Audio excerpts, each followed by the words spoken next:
Back in January, Michael Kleinepier, our head of creative and production, sent me an article showing how and why brainstorming doesn't work very well. I've held on to that article, and now it's time to explore alternatives to brainstorming that may help your creative process, resulting in more and better content. First, a quick recap. Jonah Lehrer wrote an article for The New Yorker, linked below, citing studies that show traditional brainstorming techniques where ideas are proffered with no dissent allowed didn't work. Dissent was found to be vastly superior for defining which ideas were best. And so, let's take a look at some ways you can think about stimulating creativity for your online content marketing initiatives. Consider a non-traditional brainstorm session where polite discussion is encouraged. Often something unpredictable will occur that is pure gold. I've seen it work well when someone will put an idea on the table and others ask questions to test the idea, similar to the Socratic dialogues we all did in our philosophy classes in high school or college. Or not. Anyway, some groups like this approach and come up with great ideas. Assemble mixed creative groups made up of people who have worked together before and people who haven't.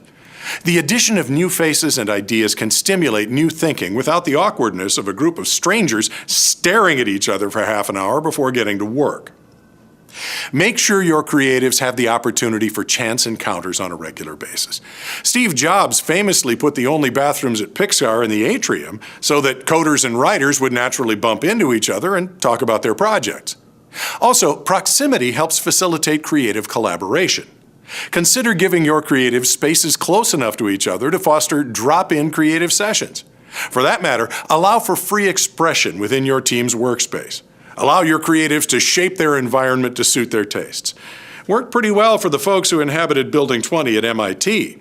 Bose Corporation used it as an incubator.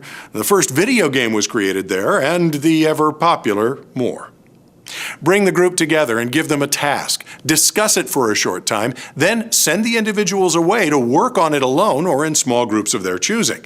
After a time, bring the group back together to discuss everyone's findings.